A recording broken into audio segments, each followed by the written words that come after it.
Trump's Defense Department reportedly preparing military operation to seize Venezuela's capital, Caracas.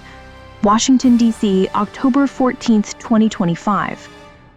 In a dramatic escalation of the U.S. war on drugs, the Trump administration's Defense Department is reportedly drawing up contingency plans for a targeted military operation aimed at seizing control of Venezuela's capital, Caracas, according to multiple sources familiar with the deliberations. The move, framed as a strike against narco-terrorist networks allegedly controlled by President Nicolas Maduro, could mark the most aggressive U.S. intervention in Latin America since the 1989 invasion of Panama. The plans, which remain unapproved by President Donald Trump, involve a rapid insertion of special forces and Marine expeditionary units to secure key government buildings in Caracas, neutralize Maduro's security apparatus, and facilitate the installation of an interim opposition-led government. Officials described the operation as surgical rather than a full-scale invasion, drawing parallels to the swift capture of Panama City during Operation Just Cause. However, the proposal has sparked fierce debate within the Pentagon and White House, with concerns over potential casualties, regional backlash, and the risk of drawing in allies of Maduro, such as Russia and Iran. This development comes amid a rapid buildup of U.S. military assets in the Caribbean, where the Pentagon has deployed over 10,000 troops, including 5,500 stationed in Puerto Rico, with F-35 fighter jets, MQ-9 Reaper drones, and support personnel. An additional 4,500 sailors and Marines are aboard 8 surface warships and 1 submarine patrolling the southern Caribbean, a force that experts say far exceeds the requirements for routine drug interdiction. The deployment, ordered in August under U.S. Southern Command, represents about 14% of the U.S. Navy's global assets and includes an amphibious assault ship positioned off Puerto Rico's coast. The push for action in Caracas stems from a broader strategy to oust Maduro, whom the administration has indicted on drug trafficking charges and labeled the head of a narco state. Top aides, including Secretary of State Marco Rubio, CIA Director John Ratcliffe, and Chief Domestic Policy Advisor Stephen Miller, have been advocating for military measures to remove him from power. Rubio recently doubled the U.S. bounty on Maduro to $50 million and declared on Fox News that a cartel masquerading as a government cannot be tolerated in the Western Hemisphere.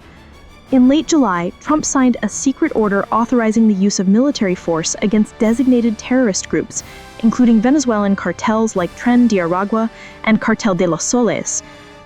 Since early September, the U.S. has conducted at least 4 lethal strikes on suspected drug smuggling boats in international waters, killing 21 people described by the administration as unlawful combatants affiliated with narco-terrorists.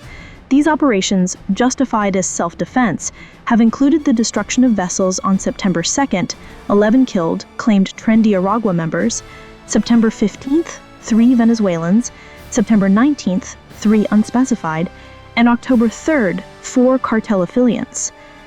Critics, including congressional Democrats, have questioned the legal basis for these attacks, noting the administration's confidential notice to Congress declaring an armed conflict with unnamed drug cartels, a category dismissed by some as lacking factual or legal foundation. The reported Caracas plans represent a potential second phase of the campaign, shifting from maritime interdiction to land-based operations inside Venezuela. Trump announced this escalation last week, hinting at surgical, selective, and technological actions to dismantle criminal networks at ports and airports. While the administration insists the focus remains on drug trafficking, claiming Venezuela facilitates 5% of U.S.-bound cocaine, analysts view it as thinly veiled regime change. This is gunboat diplomacy with a narco-terrorist bow on it, said Moyes Naim, a senior fellow at the Carnegie Endowment for International Peace. The troop levels and rhetoric point to preparations for something much bigger than interdiction. Venezuela's government has reacted with alarm, accusing the U.S. of orchestrating a false flag plot to justify invasion. Maduro's foreign minister claimed last week that authorities foiled a bombing attempt at the shuttered U.S. embassy in Caracas, allegedly staged by extremist sectors of the local right. Defense Minister Vladimir Pedrino Lopez has mobilized the country's militia to defend every inch of territory, conducting exercises along coastal regions like Zulia and Sucre in anticipation of drone strikes. Public panic has led to hoarding of essentials, with long lines at supermarkets in Caracas. Internationally, the moves have strained U.S. allies.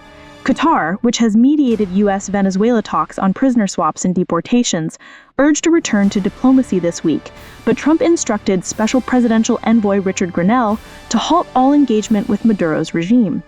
Colombian officials expressed outrage after 4 of their citizens were killed in a U.S. strike, while Brazil and Mexico called for de-escalation at the UN General Assembly.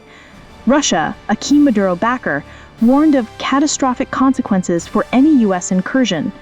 On Capitol Hill, reactions are divided. A Senate vote last week narrowly rejected a resolution to halt the Caribbean strikes, but Democrats like Senator Jeanne Shaheen, D. and H., demanded briefings on the Caracas plans, citing the War Powers Resolution's 60-day limit on unauthorized operations. Republicans, led by Senator Lindsey Graham, RSC, praised the pressure on Maduro, arguing it aligns with Trump's America First doctrine by curbing migration and fentanyl flows from Venezuela. Opposition figures in Venezuela, including Maria Corina Machado and Leopoldo Lopez, have quietly engaged with the Trump team, sharing intelligence on drug routes while outlining post-Maduro government's plans. One opposition source said discussions included U.S. support for a transitional council to restore democracy and elections. However, the administration has downplayed direct coordination, with a senior official noting Maduro's regime is so weakened that pressure alone might suffice. As tensions mount, the specter of a Caracas operation hangs over the region. Trump, who has reveled in authorizing the boat strikes, has not commented on the specific plans, but reiterated on Truth Social that Maduro's days are numbered. Whether this leads to boots on the ground in Caracas or a diplomatic off-ramp remains unclear, but the stakes could not be higher for U.S.-Latin American relations.